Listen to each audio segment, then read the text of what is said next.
Hello friend, नमस्कार। मैं Devendra Pratap Singh smart study video में आप सभी का स्वागत है। आज मध्यकालीन इतिहास का नेक्स्ट वीडियो लाने जा रहे हैं और वो है भारत में विदेशी आक्रमण में तुर्क का आक्रमण हो गया आपके। उसके साथ साथ तुर्क के पहले मैंने अरब का आक्रमण बताया और अब जो आता है वो शंशबानी वंश का, यानी देखा जाए तो अफगानों का आक्रमण इसे कहा जाता है। ठीक, क्योंकि गजनी वंश की समाप्ति के बाद वहां पे जो गोर गोर जनजाति के लोग रहते थे, गोर जनजाति के लोग रहते थे और ये लोग कहाँ पे हैं? अफगानिस्तान में। और अफगानिस्तान में गोर जनजाति के लोग थे। इनका जो मुखिया था इस जनजाति के, ये भी बड़ी बर्बर आदम जनजाति थी वहां की, और इनका जो मुखिया था मोहम्मद गोरी था। कौन था? मोहम्मद गोरी था। मैंने लिखा है मोहम्मद गोरी था। ठीक, अगर बात करें तो इसका पहला आक्रमण 1175 ईस्वी में भारत में 1175 ईस्वी में इसका भारत पर पहला आक्रमण हुआ। ठीक, पहला आक्रमण 1175 ईस्वी में हुआ, जिसमें इसने सबसे पहले किस पर आक्रमण किया? मुल्तान पर। यह महमूद गजनवी से जस्ट अपोजिट था। महमूद गजनवी भारत पे आक्रमण किया, धन संपदा लूटा और वापस चला गया। मध्य एशिया में इसने अपने इस्लाम धर्म का प्रचार प्रसार किया, परंतु मोहम्मद गोरी का उद्देश्य दूसरा था। इसका उद्देश्य था भारत से धन लूटना, भारत में ही इस्लाम धर्म का स्थापना करना, इस्लाम धर्म का प्रचार करना। ठीक, तो इसकी रणनीति कुछ अलग थी। 1175 में जब जीत गया, उसका जो आक्रमण दूसरा हुआ, या पहला आक्रमण था, इसका जो दूसरा आक्रमण हुआ 1178 ईस्वी में, और 1178 ईस्वी में इसने भारत में गुजरात में किया।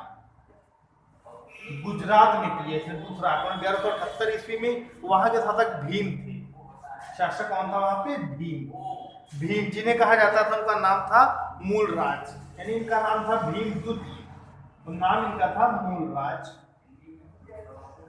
जिनसे मोहम्मद गोरी हार गया। पहली पराजय इसकी थी और उसको बंदी बना लिया गया। परंतु भारतीय राजा दयावान थे, दया उनके अंदर आ जाती थी, तो क्या किया उन्होंने? मोहम्मद गोरी को ड्रॉप कर दिया, छोड़ दिया कि जाओ भाई कोई बात नहीं, लेकिन दोबारा मत करना था। लेकिन यही कमियां थी जिसकी वजह से भारत गुलामी झेलता आया है, लगभग 800 सालों तक झेलता आया है। इस पर हम चर्चा करते हैं। अब भीमद्युति जब आक्रमण के समय किया, 1178 ईस्वी में इसकी पराजय हो गई, तो उस समय भारत में जो शासन था, इस समय भारत में जो शासन था वो था पृथ्वीराज चौहान तृतीय का।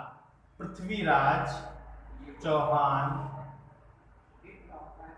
तृतीय का उस समय भारत का शासन था। पृथ्वीराज चौहान तृतीय का शासन था भारत का। ठीक, जब ये आक्रमण किया ठीक, इसका जो अगला आक्रमण हुआ वो हुआ 1191 ईस्वी में। 1191 ईस्वी में इसने जो अगला आक्रमण किया वो 1191 ईस्वी में किया, जिसे कहा जाता है तराइन का प्रथम युद्ध। क्या कहा जाता है? तराइन का प्रथम युद्ध, जिसमें पृथ्वीराज की विजय हुई, लेकिन मोहम्मद गोरी जो है वो क्या हुआ? हार गया। मोहम्मद गोरी की इसमें भी पराजय हो 1191 ईस्वी में। तराइन के प्रथम युद्ध में पृथ्वीराज चौहान की विजय होती है, मोहम्मद गोरी हार जाता है। ठीक है, लेकिन जो इसका दूसरा युद्ध होता है 1192 ईस्वी में, उसमें इसे तराइन का द्वितीय युद्ध कहा जाता है। तराइन का द्वितीय युद्ध, और तराइन का जो द्वितीय युद्ध होता है इसमें पराजय पृथ्वीराज चौहान की हो जाती है। पृथ्वीराज चौहान की इसमें पराजय हो जाती है, धोखे से इसमें मोहम्मद गोरी जीत जाता है। इनके जो ससुर थे जयचंद, जो धोखा दे देते हैं। ठीक, तो 1192 में जब तराइन का द्वितीय युद्ध हुआ, मोहम्मद गोरी इस पे विजय प्राप्त कर लिया पृथ्वीराज चौहान पे। तो मोहम्मद गोरी ने सबसे पहले दिल्ली व अजमेर पे अपना सत्ता स्थापित की थी। दिल्ली एवं अजमेर में अपनी सत्ता स्थापित की, और इससे ही मोहम्मद गोरी को ही भारत में मुस्लिम साम्राज्य का संस्थापक माना जाता है। मुस्लिम साम्राज्य का संस्थापक माना जाता है भारत में। अगर मुस्लिमों का संस्थापक कौन था, तो भारत में मुस्लिम साम्राज्य का संस्थापक किसे कहा जाता है? तो मोहम्मद गोरी को भारत में मुस्लिम साम्राज्य का संस्थापक माना जाता है। वास्तविक संस्थापक मोहम्मद गोरी को ही माना जाता है इतिहासकारों के अनुसार। ठीक, अब क्या हुआ? इसने दिल्ली में सिक्के चलवाए, जिसमें एक तरफ माता लक्ष्मी, हिंदू धर्म की माता लक्ष्मी की फोटो होती थी, इसके द्वारा जो सिक्के चलवाए गए, सिक्के चलवाए, इसमें एक तरफ माँ लक्ष्मी की फोटो होती थी, लक्ष्मी की फोटो होती थी, और इसके दूसरी तरफ जो होता था वो देवनागरी लिपि में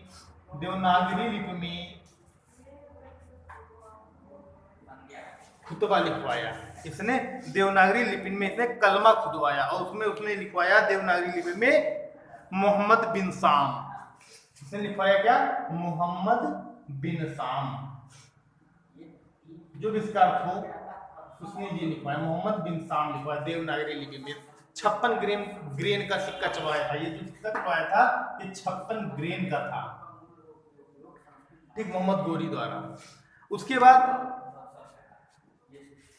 ये इतना किया और साथ ही साथ इसका जो काम था मोहम्मद गोरी का, इसने, क्योंकि पृथ्वीराज चौहान को जब हराया तो उनके ससुर ने उनकी मदद की थी मोहम्मद गोरी की। फिर 1194 में इसने चंदावर का युद्ध किया। किसका किया? चंदावर का युद्ध। चंदावर का युद्ध हुआ जिसमें किसके किसके बीच युद्ध हुआ? मोहम्मद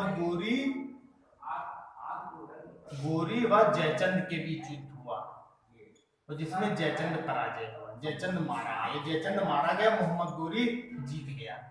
और जब मोहम्मद गोरी जीत गया तो एक प्रकार से पूर्ण जो है भारत में मुस्लिमों का दबदबा हो गया और इस्लाम धर्म लगातार बढ़ता चला जा रहा था। इस्लाम धर्म जब लगातार बढ़ता चला जा रहा था उस समय इस्लाम धर्म के बढ़ते साथ साथ इसने कन्नौज पर जब आक्रमण अधिकार किया,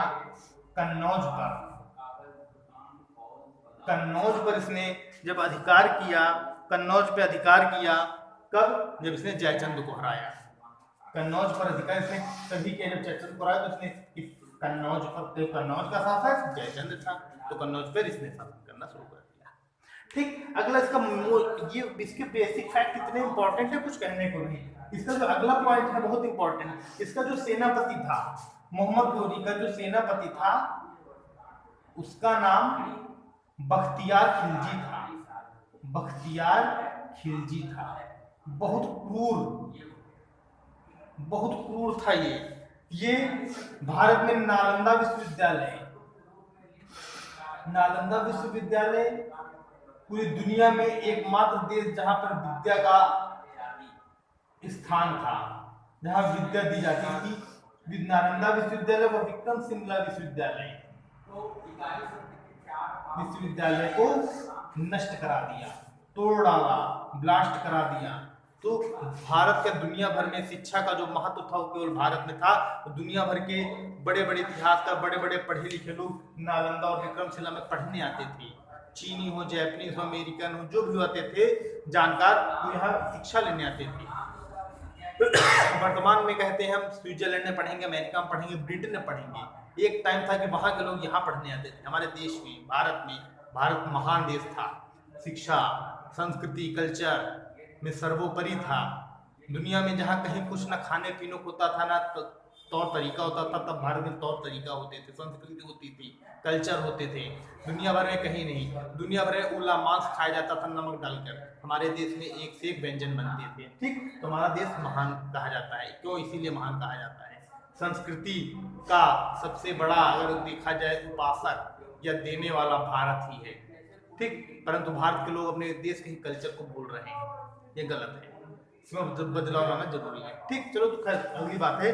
तो इसका जो सेनापति था बख्तियार खिलजी ने नालंदा और विक्रमशिला को पूरी तरह से नष्ट कर दिया। ठीक, उसके बाद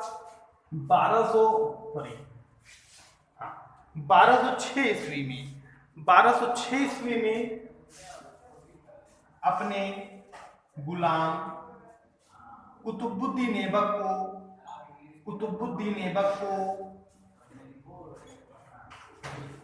को यहाँ की बागडोर दे देते हैं। बागडोर देकर वापस अपने गृह प्रांत चला जाता है।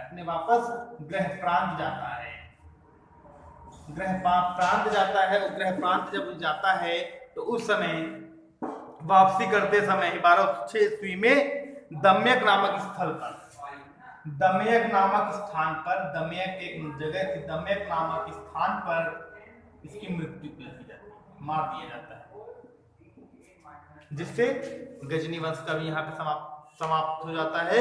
फिर कुतुबुद्दीन ऐबक आता है, भारत में ही रहता है क्योंकि बागडोर संभालता, वो भारत में एक नए वंश की स्थापना करता है जो दिल्ली सल्तनत के बारे में। तो इसके बारे में मैं नेक्स्ट वीडियो में आपको बताऊंगा, पूरा चार्ट पहले बताऊंगा, उसके बाद फिर इनके बारे में एक्सप्लेनेशन करेंगे, राइट। तो आपको वीडियो जैसी भी लगी आप लाइक कमेंट और शेयर जरूर करें, और हमारे चैनल स्मार्ट स्टडी वीडियो को सब्सक्राइब करें, और साथ ही साथ बेल आइकन को दबाएं।